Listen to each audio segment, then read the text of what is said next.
Okay, next is time of flight mass analyzer. See the construction of it. There is a chamber, it's completely enclosed. It has got only two ways, one for entering of the sample and other is for vacuum. Now inside this you have ionization chamber, a separation region, and the third part is detector region. Okay, so sample comes first in the ionization region. In this there is one filament which is you can say the filament has a role of heating this particular grid. It is called as electron control grid. So electrons are emitted from this region. They are attracted towards this anode. So basically there is a bombardment of electrons going on over here. So samples get bombarded with electrons and positively charged ions are formed, which will get attracted because of this ion energy grid. Okay. This grid will be kept at positive charge. Sole purpose is only to accelerate the ions. Now you can imagine in your mind, if the ion is lighter, it will get accelerated quickly and it will travel fast. Ion which is heavy, because of its weight, because of its mass, it will travel slowly through the space. So the time of the flight of the ions is counted by detector over here. You have got cathode over here, then you have a diode, you can say a diode strip. When the ion hits here, it ejects the electron, and that electron is multiplied by diode strip similar to your photodiode array. Okay, PDI detector. Okay, so the signal is amplified. Now initially all the lighter ions will come here, and as the time passes, the heavier and heavier ions will be reaching to the detector. They have a time of flight formula over here. Okay, time generally if you see speed, that is velocity. Okay, velocity or speed, if you will say, it will be length upon time. Okay, distance covered in time. So what is time is equal to, you have L, that is length, divided by V. So this is that formula. Okay, time of flight. Now L remains the same, which can be measured, and for velocity of that ion you have this component of the formula. Okay, this can be again represented by a formula over here. You can see M by Z distinct over here. So from this formula you can calculate M by Z. As you can see that all the remaining terms are constant. Voltage applied, charge on electron, length of the mass analyzer. Only what will change? Time of flight. So this is how time of flight is related to M by Z value. Okay, one is matrix assisted laser desorption ionization. So there are multiple wells over here. In every well, the polymer and sample is co-deposited. That means their mixture is deposited, and one by one the laser is aimed at every well, and large number of analytes can be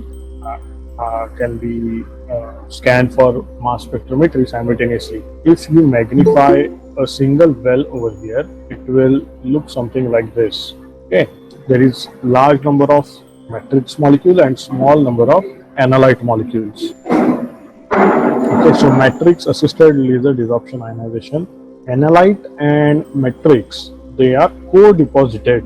Okay, laser excites matrix which transfers energy to analyte.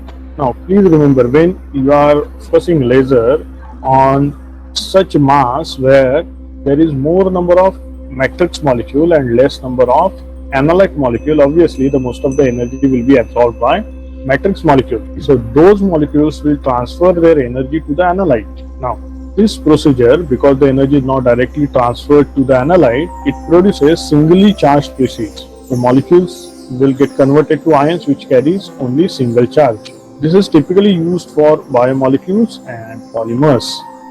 MALDI is high mass pulsed source, so usually combined with time of flight. Fortunately, we have just now studied time of flight. See, these are the analyte molecules. You can see over here. These are the matrix molecules. That also you can also see here. Now, most of the times the MALDI will consist of these two only. Few times there will be cations added to the matrix itself. Okay, so only that intention is to only the accelerate the ionization system. Then one more is remaining, fast atomic bombardment. Okay, this is mostly similar to MALDI only. There are few differences. Fast atomic bombardment, it is called as FAB. The FAB analyzing technique typically requires the use of a direct insertion probe of sample introduction and uses a high energy beam of xenon atoms, cesium ions. Okay, if both of them are not suitable, there is a special condition. We will see which condition in which glycerol ammonium cluster are used to splatter the sample and matrix from the probe surface. So there will be a probe. Okay, there will be a probe mostly made up of metal, and at the tip of this you will get this matrix. Okay, the matrix is essentially non-volatile solvent in which a sample is dissolved. FAB matrix, it consists of a non-volatile liquid material that serves to constantly replenish the surface with new sample as the incident ion beam bombards this surface. The matrix also serves to minimize sample damage from the high energy particle beam by absorbing most of the incident energy, and the matrix is believed to facilitate the ionization process. Now, both these steps are extremely similar to MALDI. So, two common matrices used in FAB are meta-nitrobenzyl alcohol or simply glycerol. Okay, glycerol is a normal glycerin. Okay, so this is the probe. This is the probe. At the surface of this probe, you have your sample with either glycerin or something placed over there. Then you have cesium ions or xenon ion beam bombarding at it. So energy is transferred, it is splattered over here. Okay, ions are formed and ions are splattered over here. So there are time of flight mass analyzer and we have detector over here. So advantages and disadvantages I give you for cell study for both MALDI and FAB. I will upload these slides on Google Classroom. Now for mass spectrometry, only thing that is remaining is